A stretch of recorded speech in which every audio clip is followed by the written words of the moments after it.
So, first of all, what is autism? Autism is a autism spectrum disorder which is derived from a Greek word जो derived हुआ है एक Greek word से Ottis means self. अगर आप लोगों ने कभी ऑटिज्म के बारे में सुना हो या फिर किसी भी पर्सन को देखा हो जिसे ऑटिज्म हो, तो वो पर्सन बहुत ज़्यादा दूर दूर रहते हैं, किसी से बात करना पसंद नहीं करते, आई कांटेक्ट नहीं करते हैं। ये सारी चीज़ें क्यों होती हैं? क्योंकि उनका जो सीएनएस होता है वो अच्छे से या फिर ये कहें कि प्रॉपर डेवलप नहीं हुआ होता है, तो इसीलिए उनमें कम्युनिकेशन स्किल, एडेप्टिव स्किल, ये सारी चीज़ें लैक होती हैं। इवन जो उनका आईक्यू लेवल होता है वो भी कम होता है। कम होने की वजह से प्रॉपर तरीके से वो कम्युनिकेशन स्किल, अडेप्टिव स्किल्स, ये सब कुछ नहीं कर पाते हैं। और जो ऑटिज़म होता है वो विद इन 30 मंथ्स में हो जाता है आफ्टर बर्थ। मतलब कि अगर एक न्यूबॉर्न बेबी हुआ है तो उसको अगर ऑटिज़म होना होगा तो वो 30 मंथ्स में हो जाएगा, उसके बाद फिर ऑटिज़म नहीं होता। American psychological association APA classified autism as a developmental disability results from CNS disorder। जैसे कि मैंने अभी आपको ऊपर बताया कि ये एक डेवलपमेंटल डिसऑर्डर है। ये किसकी वजह से होती है? जब हमारा CNS सेंट्रल नर्वस सिस्टम अच्छे से फॉर्म नहीं होता है, प्रॉपर तरीके से डेवलप नहीं हुआ होता है, तब ये डेवलपमेंटल प्रॉब्लम आती है। चलिए अब बात करते हैं, अब प्रॉपर एक डेफिनेशन देख लेते हैं कि ऑटिज़म है क्या। It is a developmental disorder characterized by difficulty in social interaction। Social interaction में बहुत ज़्यादा डिफ़िकल्टी होती है इन चिल्ड्रन को, इन पेशेंट को। We can say that even they also face in communication. ये हर किसी से कम्युनिकेट नहीं कर पाते हैं। कुछ रिजर्व पीपल ही होते हैं ये जिनके पास में अपने आप को सेफ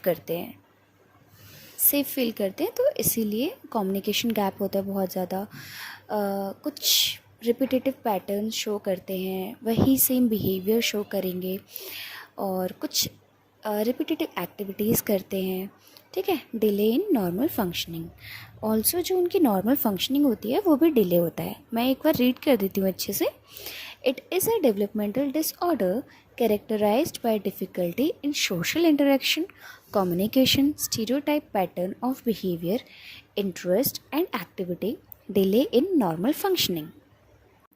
नेक्स्ट आ जाते हैं हम इंसिडेंट्स पे कि कितने लोग हैं जिनको ऑटिज़म है, मतलब एक प्रॉपर परसेंटेज। तो अगर ये देखा जाए तो ये बॉयज़ में कॉमन होता है ज़्यादा एज़ कम्पेयर टू गर्ल्स। और ऑनसेट जैसे कि मैंने आपको बताया 30 मंथ्स तक हो जाता है। नेक्स्ट हम बात करते हैं कॉजेज़ की। तो कॉजेज़ तो बहुत सारे होते हैं, जेनेटिक फैक्टर्स होते हैं, बायोलॉजिकल फैक्टर्स हैं, साइकोलॉजिकल फैक्टर्स हैं। तो सबसे पहले हम बात करते हैं जेनेटिक फैक्टर्स की। तो जेनेटिक फैक्टर्स में सबसे पहले है हमारा हेरिडिट्री। तो हेरिडिट्री में ये होता है कि जो इमीडिएट पेरेंट होता है अगर वो ऑटिस्टिक है तो ही ज़्यादा चांसेस होते हैं कि जो फर्स्ट बॉर्न चाइल्ड होगा वो ऑटिस्टिक होगा। ये नहीं कि मैटरनल साइड से कोई है या पैटर्नल साइड से, तो ये लिंक नहीं होते हैं। इसमें होता है इमीडिएट पेरेंट, मीन्स कि मम्मी पापा में से कोई एक। नेक्स्ट है जेनेटिक म्यूटेशन, अगर कोई जेनेटिक म्यूटेशन हो जाए। नेक्स्ट हो गया हमारा मोनोजाइगोटिक ट्विंस इसीलिए क्योंकि वो एक ही फीटस से डेवलप हुए होते हैं दोनों। तो इसीलिए क्या होता है कि किसी एक को ही proper nutrition, proper food supply होता है। तो और जो दूसरा बेबी होता है उसको हर एक चीज़ अच्छे से नहीं मिल पाती। जब अच्छे से नहीं मिलेगी उसे, माल न्यूट्रिएंट रहेगा, तो फिर बहुत सारी ऐसे प्रॉब्लम्स होती हैं जो डेवलप हो जाती हैं। साइकेट्रिक भी हो सकती हैं वो, और बहुत सारी डिसेबिलिटी होती हैं जो डेवलप हो जाती हैं इस वजह से। फिर है हमारा deletion, duplication of chromosome. Like किसी भी एक क्रोमोसोम में अगर डुप्लीकेशन हो गया या फिर कोई एक डिलीट हो गया, तो ये सारे रीजंस होते हैं हमारे जेनेटिक फैक्टर्स जो ये होते हैं वो कॉज करते हैं ऑटिज़म।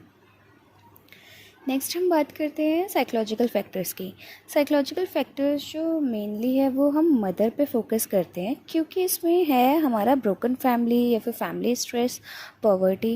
ब्रोकन फैमिली कि अगर कोई मदर प्रेग्नेंट है और उस टाइम पे कोई फैमिली इशू चल रहा हो या फिर कुछ भी हो, तो मदर जो है वो बहुत ज़्यादा स्ट्रेस ले लेते हैं, तो इसका डायरेक्ट इफ़ेक्ट जो होता है वो फीटस पे ही होता है। नेक्स्ट है पॉवर्टी। पॉवर्टी इसलिए क्योंकि पॉवर्टी की वजह से इम्प्रॉपर न्यूट्रिशन होगा। अगर इम्प्रॉपर न्यूट्रिशन होगा तो उसकी वजह से हार्मोनल इम्बैलेंस रहेंगे मदर में, तो इससे कुछ भी हो सकता है, लाइक प्रीमेच्योर बर्थ भी हो सकता है बेबी का। तो ये भी बहुत सारी चीज़ें कॉज कर सकती हैं। Even also it also causes autism. Next हम बात करते हैं बायोलॉजिकल फैक्टर की। Abnormality in brain functioning, temporal lateral lobe brain stem. ठीक है, टेम्पोरल इसलिए है क्योंकि टेम्पोरल में लोकेटेड होता है हिप्पोकैम्पस, और हिप्पोकैम्पस का काम होता है मेमोरी स्टोर करने का।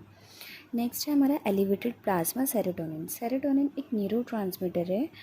अगर ये सेरोटोनिन इंक्रीज रहता है, एलिवेटेड रहता है, तो इसकी वजह से रिपीटेटिव बिहेवियर कॉज होते हैं, उसकी वजह से और ज़्यादा रिपीटेटिव बिहेवियर शो करते हैं ये बच्चे, पेशेंट। ठीक है, नेक्स्ट है कि अगर being born to older parent, like इसमें मेनली बात करते हैं मदर की, क्योंकि जो मदर होती है उनके सेल्स एक्टिव नहीं होते हैं ज़्यादा, तो ये भी एक कॉज होता है ऑटिज़म का। नेक्स्ट हम बात करते हैं साइंस एंड सिम्टम्स की। IQ level is below 70, that is 40% to 30%। जैसे कि मैंने ऊपर बताया था कि ऑटिज़म के बच्चों में IQ लेवल लो होता है। Avoiding eye contact, delayed speech and communication skills, being upset by relativity, minor changes. ठीक है, ये रिलायंस होते हैं बहुत ज़्यादा रूल्स एंड रूटीन से, मतलब कि जो चीज़ फिक्स है उसी को ही करना है। लाइक इनका उठने का टाइम, खाने का टाइम, अगर ये चीज़ नहीं हो पाई तो फिर बहुत ज़्यादा बिहेवियर शो करेंगे, रिपीटेटिव बिहेवियर शो करते हैं। नेक्स्ट है echolalia, means repetition of words. अगर कोई भी वर्ड बोल रहे हैं तो उसको रिपीट करते रहेंगे। तो यही सब है हमारे साइंस एंड सिम्टम्स। अब बात करते हैं ट्रीटमेंट की। ट्रीटमेंट में हम मेनली देखेंगे साइकोथेरेपी, कि कौन कौन सी ऐसी साइकोथेरेपी हैं जो कि ऑटिज़म के पेशेंट को प्रोवाइड करते हैं, जो उनकी डेली लाइफ रूटीन को बेटर कर सके। सबसे पहले हम बात करते हैं बिहेवियर थेरेपी की। बिहेवियर थेरेपी ये इसलिए कि ये उन्हें it helps ability to behave, like ये इनको हेल्प करते हैं कि किस तरीके से बिहेव करना चाहिए दूसरों के साथ, सोसाइटी में। तो ये चीज़ सिखाता है। नेक्स्ट है कॉग्निटिव थेरेपी, ये वर्क करते हैं थिंकिंग एबिलिटी पे। ठीक है, नेक्स्ट है फैमिली थेरेपी, तो इसमें होल फैमिली के साथ मिंगलअप होता है, जैसे कि जो पेशेंट है वो यूज टू हो सके। ठीक है, नेक्स्ट है ग्रुप थेरेपी। ग्रुप थेरेपी बहुत हेल्पफुल होती है, क्योंकि एक तो इन्हें बिल्कुल पसंद नहीं होता है किसी भी भीड़ भाड़ वाली जगहों पर जाना, और ज़्यादा क्राउड प्लेसेस इन्हें पसंद नहीं होता, ये बस रिजर्व लोगों में ही रहना पसंद करते हैं। तो ग्रुप थेरेपी इसीलिए है क्योंकि जो हमारी सोसाइटी है तो ये उसमें बच्चे को यूज़ टू करते हैं। इसमें बहुत सारी एक्टिविटीज़ करवाए जाते हैं, जैसे कि जो पेशेंट है वो यूज़ टू हो सके इन सब चीज़ों से। तो ये सारा था हमारा autism spectrum disorder. So thank you so much.